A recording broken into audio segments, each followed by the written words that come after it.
everybody, welcome to Fit with Deb. Welcome to my kitchen. I'm so glad that you're here. I wanted to talk to you for a minute about coffee. We all love coffee and I am a huge fan and rely on it.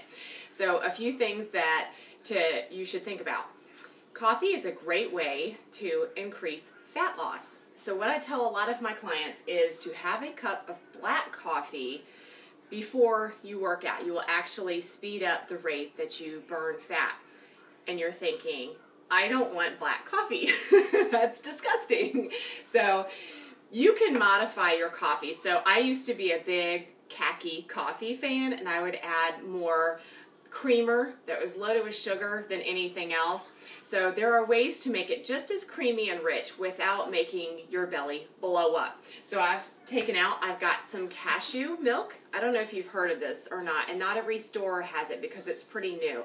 But especially if you can get the unsweetened cashew milk, or another non-dairy milk that I like is unsweetened almond milk. I also get unsweetened coconut milk, and I also get unsweetened combination almond milk, coconut milk. Or you can just make your own combinations at home. And I have my little trick, my Capella drops. This is cake batter. Okay, cake batter coffee, do you understand? So I just put like 5 drops for a cup of coffee. And there's about 50 different flavors if you go to the Capella website. And of course I sweeten with Swerve because it's a natural sweetener that has a low glycemic index. That's key. Please don't use agave. Please don't convince yourself that because it's natural that it's good for you. It will still cause that insulin surge, and worse than sugar, okay? So don't use any pink packets or blue packets in the stores. I bring my own sweeteners with me in my purse. I have little packets, not even kidding.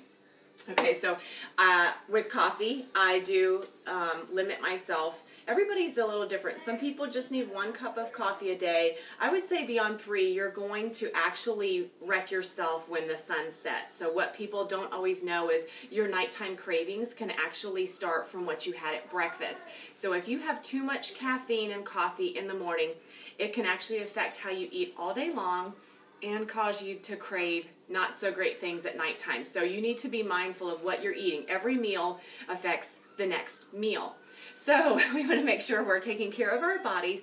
Coffee is one of the most pesticide-filled foods that we consume, unfortunately. So if you can get something that is truly organic and pesticide-free, it's even better for your body.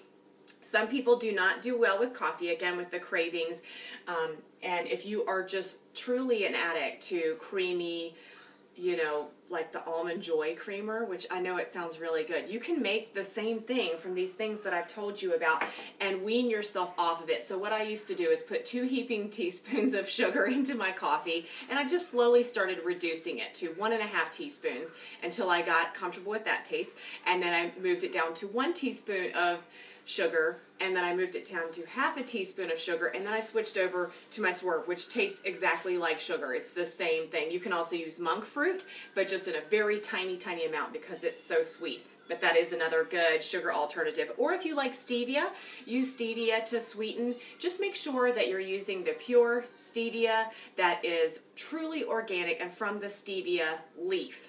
Okay, it's really important because a lot of products are out there that come across as sounding like stevia and they're actually not. So you have to do your research.